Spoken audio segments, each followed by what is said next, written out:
नेहरू तारामंडल से ये सबसे बड़ी कवरेज जारी है क्योंकि भारत एक इतिहास रचने जा रहा है।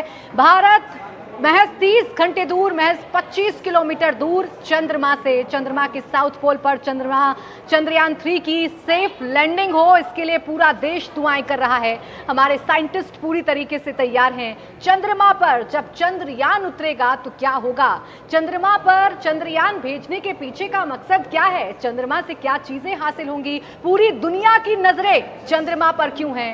कल 6:04 का समय रखा गया है। कल शाम 6:04 वो समय होगा जब भारत का चंद्रयान 3 चंद्रमा पर उतरेगा, चंद्रयान 3 की लैंडिंग होगी। ये समय शाम के वक्त का क्यों मुकर्रर किया गया है? क्या शाम के वक्त जब ये लैंडिंग होगी उस वक्त समय चेंज तो नहीं हो जाएगा? क्या प्लान ए के साथ साथ प्लान बी भी इसरो के साइंटिस्ट ने तैयार किया है? इन तमाम सवालों के जवाब आज आपको मिलेंगे इंडिया टीवी पर। मेरे साथ खास मेहमान जुड़ेंगे जो आपके एक एक सवाल का जवाब देंगे। मेरे साथ इस वक्त खास मेहमान हैं श्री के Balachandran, senior technical expert, Nehru तारामंडल, आपका बहुत स्वागत है।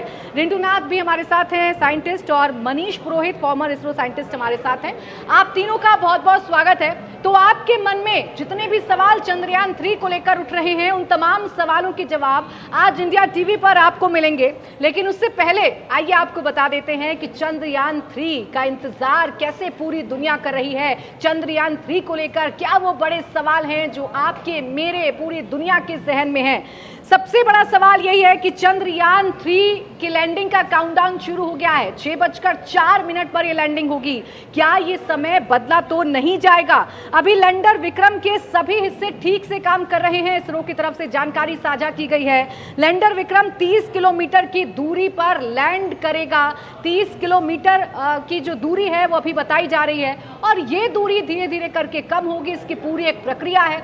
आखिरी मिनट कितने क्रूशियल होंगे ये भी हम आपको बताने की कोशिश करेंगे। लेकिन मिशन मून को लेकर हिंदुस्तान अगर चांद मुट्ठी में करेगा तो वो मुट्ठी में कैसे करेगा, उसको लेकर क्या बड़े सवाल हैं। तो सबसे पहले आपके सामने रखती हूं, शाम 6:04 पर ही लैंडर क्यों उतर रहा है? एन मौके पर लैंडिंग का वक्त तो नहीं बदल जाएगा? चंद्रयान 3 से भारत को क्या हासिल होगा? और क्या चांद की सतह पर इतने बड़े गड्ढे हैं कि पूरा एवरेस्ट समा जाए, जो आम भाषा में चर्चा की जा रही है, जो फोटोज आए हैं उसको लेकर पूरे देश भर में जो चर्चाएं हैं, उन तमाम सवालों के जवाब आज आपको इंडिया टीवी से मिलेंगे। साउथ पोल में ही लैंडिंग क्यों? क्या लैंडिंग वाली जगह समतल है? क्या लैंडिंग वाली जगह को पहले से देख लिया गया है? ये सारे सवाल मेरे एक्सपर्ट्स के सामने रखे जाएंगे और आप पूछे जाएंगे उनके जवाब। शुरुआत मनीष पुरोहित जी आप ही से कर रही हूँ। जो पहला सवाल लोगों के जहन में है कि कल का दिन मुकर्रर हो गया, समय 6:04 मुकर्रर हो गया, ये एग्जैक्ट समय होगा? समय बदला तो नहीं जाएगा? एंड मौके पर यही समय होगा जब भारत एक इतिहास रच देगा? देखिए, ये जो समय हमने डिसाइड किया है इसके पीछे एक साइंटिफिक कारण है। हम विक्रम को उस वक्त लैंड करना चाहते हैं चांद के ऊपर जब वहाँ पर सनराइज हो रहा हो, क्योंकि हमारा जो पूरा मिशन है वो 14 डेज के लिए प्लान्ड है। सूरज, चांद के ऊपर सूरज की जो रोशनी है वो 14 दिन तक लगातार आती है, फिर वहाँ पर 14 दिन तक लगातार रात रहती है। अब हमारे मिशन की लाइफ है 14 दिन, तो हमारा लैंडिंग का जो सिंक्रोनाइज्ड वे में होगा वो ऐसा होगा कि जब सूरज की पहली रोशनी या सनराइज जब हो रहा होगा उस पोजीशन पे जहाँ पर हम लैंड करना चाहते हैं, हम चाहेंगे कि हमारा टचडाउन उसी वक्त हो। लेकिन यहाँ पे एक और बात इंपॉर्टेंट ये है कि इसरो ने 2 प्रायोरिटीज़ रखी है। पहली प्रायोरिटी वो है जो कि हमारी 23 तारीख की लोकेशन पे हम लैंड करने की सोच रहे हैं। लेकिन इन केस अगर कुछ भी ऐसा होता है, मतलब ये बहुत ही हाईली इम्प्रोबेबल इवेंट है, लेकिन इफ़ इन केस वैसा होता भी है तो हमारे पास एक और रिजर्व्ड साइट है, उसके लिए हमको 27 तारीख तक का वेट करना होगा। बिल्कुल, देखिए 27 तारीख तक का वेट करना पड़ सकता है। ये प्लान बी की बात है, लेकिन अभी जो प्लान ए जिसको लेकर पूरा देश आश्वस्त है, पूरे देश में दुआओं का दौर जारी है, दुआएं की जा रही हैं कि चंद्रयान 3 सक्सेसफुल हो जाए, लैंडिंग सेफली हो जाए और चंद्रमा पर क्या है ये पूरी दुनिया के सामने हम ला सकें। बालाचंद्रन जी, चांद पर हम उतरेंगे, चांद के साउथ पोल पर भारत ऐसा पहला देश होगा दुनिया का जो उतरेगा। क्या है ऐसा साउथ पोल में खास, या साउथ पोल पर उतरना इतना ज़रूरी क्यों है जो पूरी दुनिया भारत की ओर टकटकी लगाए देख रही है? हमारा जो साउथ पोल है, साउथ पोल पे ये हमारा चंद्रयान 1 जब हमें भेजा गया है, सबसे पहले दुनिया को हमने बताया कि वहाँ पर पानी का कंडन हो सकता है। तो इसी वजह से हमें चंद्रयान 2 को भी भेजा गया। अनफॉर्चुनेटली वो फेल हो गया, पार्शली फेल हो गया, यही कह सकता हूँ। और इसकी वजह से हम चंद्रयान 3 को भी अभी लॉन्च किया हमारा मेन मकसद ये है वहाँ पर पानी का कंटेंट वहाँ पर कितना है और कितना गहरा भी पानी मिलेगा और पानी का किस स्टेज पे है, वाटर आइस रूप में है या तो लिक्विड रूप में है, ये तो देखने के लिए हमने वहाँ पर चंद्रयान 3 भेजा है। तो क्या सिर्फ पानी को ढूंढना ही रिंटू जी एकमात्र मकसद है कि वहाँ पर पानी है या नहीं, या इसके अलावा भी बाकी तमाम चीज़ों पर नज़रें रहेंगी हमारे प्रज्ञान रोवर की?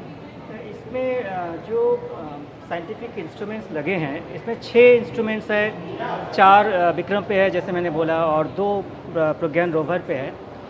रोवर पे जो इंस्ट्रूमेंट्स लगे हैं ना वो स्पेक्ट्रो एनालिसिस करना है ना। स्पेक्ट्रम एनालिसिस क्या करते हैं, वो एलिमेंटल पार्टिकल्स क्या है, उसमें एलिमेंट्स क्या है उसकी खोज लेते हैं। उसमें H2O भी हो सकता है और अदर मिनरल्स भी हो सकते हैं। स्पेक्ट्रल एनालिसिस उसी के लिए किया जाता है कि वो एलिमेंट्स क्या है और उसका केमिकल कंपोजिशन क्या है।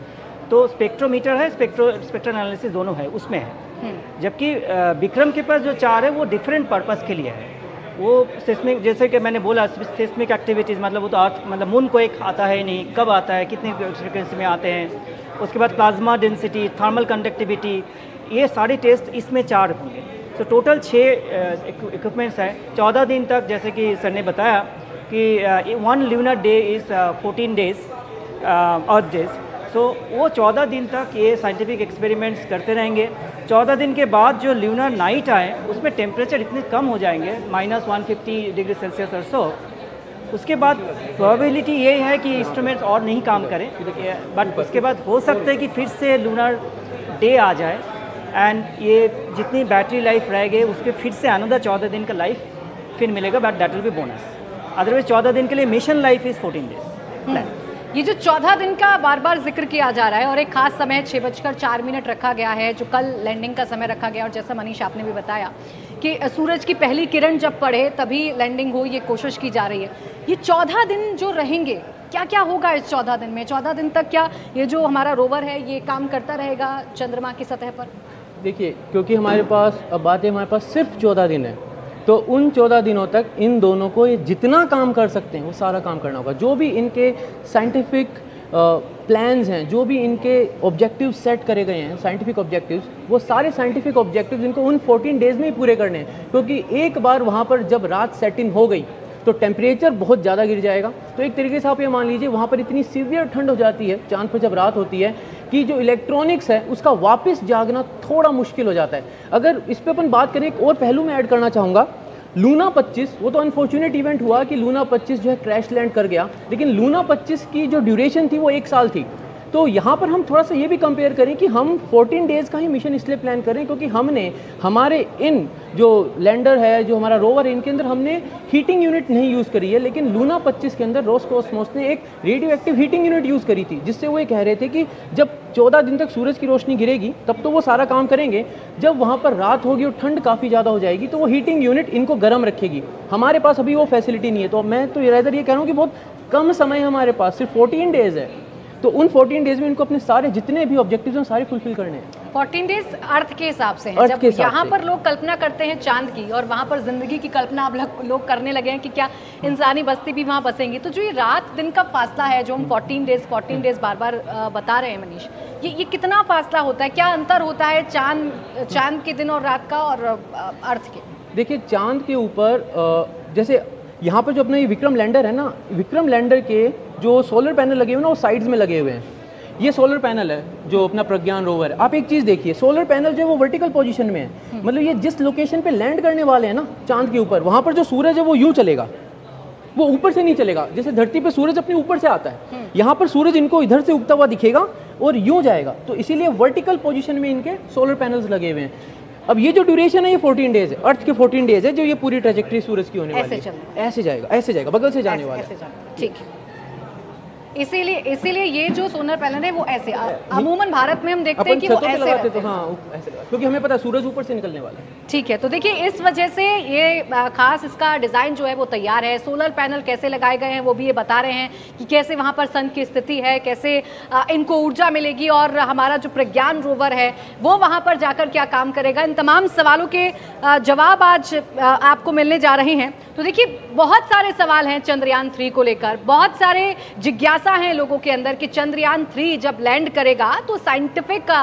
खोजबीन तो होगी ही, उसके सरफेस पर क्या है ये पता लगाने की कोशिश तो की जाएगी, लेकिन जो एक आम भाषा में लोग चर्चा करने लगते हैं कि क्या चंद्रमा पर जीवन भी संभव है, क्या चंद्रमा पर जो इंसानी बस्तियों की कल्पना लोग कर रहे हैं वो कितना उसमें दम मिलेगा चंद्रयान 3 की लैंडिंग के बाद। तो सवाल ये है कि 14 दिन तक चांद पर क्या क्या करेगा चंद्रयान, चांद पर ऐसा क्या है कि सब खोजने में लगे हुए हैं। क्या चांद पर आने वाले वक्त में इंसानी बस्तियां बसेंगी, क्या चांद पर हवा पानी ऑक्सीजन है, और क्या आने वाले वक्त में लोग चांद पर घूमने भी जा सकेंगे। ये आम भाषा में पूछे जाने वाले सवाल हैं और इन सवालों के जवाब भी बड़े इंटरेस्टिंग होंगे कि क्या चांद पर जो वातावरण है, जो एटमॉस्फेयर है, वो कितना डिफरेंट है अगर हम अर्थ से उसका कंपैरिजन करें, पृथ्वी से उसका हम कंपैरिजन करें। और यही सब पता लगाने के लिए चंद्रयान 3 जा रहा है चंद्रमा पर लैंड करने। कल शाम 6:04 का वक्त है। माला चंद्रन जी, ये जो जिज्ञासा है चंद्रमा को लेकर, ये इतनी क्यों है? चंद्रमा पर जाने के लिए इतनी होड़ क्यों है तमाम देशों को? अभी रूस का क्रैश हुआ, रूस भी इस रेस में शामिल था, अब तो खैर भारत ही है और भारत के नाम ये इतिहास होगा। ये होड़ क्यों है चंद्रमा पर जाने की? देखिए, चंद्रमा जो हमारा सबसे नज़दीकी पड़ोसी है, हमारा नेचुरल सैटेलाइट है चंद्रमा, और इसके आप सबसे पहले मनुष्य ने ये कोशिश किया सबसे वहाँ पर जाके उतरे, और सबसे पहले अमेरिका ने वहाँ पर सफलता प्राप्त किया। उसके बाद धीरे धीरे सब लोगों ने इनका कोशिश किया है, और हमारा भारत के जो चंद्रयान 3 है वहाँ पर जाएंगे और सबसे पहले, जैसे मैंने पहले बताया, पानी का कंटेंट का पता करेंगे और कई मिनरल्स, वहाँ पर जितने भी मिनरल्स है वहाँ पर उसको भी खोज करेंगे, और वहाँ पर केमिकल एनालिसिस भी वो सारे खोज करेंगे। और वहाँ पर एक्चुअल में हमें बाहर और जाना है, किसी दूसरा प्लैनेट में जाना है। एक हम वहाँ पर जाके थोड़ा सा वहाँ पर रेस्ट करके भी जा सकते हैं, एक स्पेस स्टेशन वहाँ पर अलग से बन सकता है। ये सारे कोशिश होंगी आगे। तो देखिए, चंद्रमा पर जाना सिर्फ चंद्रमा तक ही सीमित नहीं है। चंद्रमा पर इसलिए जाना चाहते हैं कि इसके बाद आप बाकी प्लैनेट्स की भी जो खोज है, बाकी प्लैनेट्स पर भी जा सकते हैं। हाँ मनीष, देखिए, इसको ऐसे समझते हैं, धरती का जो ग्रेविटी है, उस ग्रेविटी के अगेंस्ट जब अपना लॉन्च व्हीकल उठता है तो अर्थ की ग्रेविटी उस लॉन्च व्हीकल को अपनी साइड खींचती है। चांद की ग्रेविटी थोड़ी कम है, एक पार्ट। तो ये अपना लॉन्च व्हीकल है, जब इसको लिफ्ट ऑफ होना है तो इसके जब इंजन्स फायर होंगे ना, तो इनको धरती की ग्रेविटी को हराना है, उसके चलते अर्थ की ग्रेविटी को। तो इसके ऊपर जो पेलोड लेके जाने की कैपेबिलिटी होती है वो उससे भी लिमिट हो जाती है, क्योंकि ये 6,40,000 किलो का होता है पूरा सेटअप, लेकिन ये 4,000 किलो तक ही लेके जा सकते हैं। यानी 6,40,000 किलो का एक लॉन्च व्हीकल सिर्फ 4,000 किलो ही लेके जाता है, क्योंकि धरती की ग्रेविटी है, धरती का एटमॉस्फेयर। चांद पर ग्रेविटी कम है,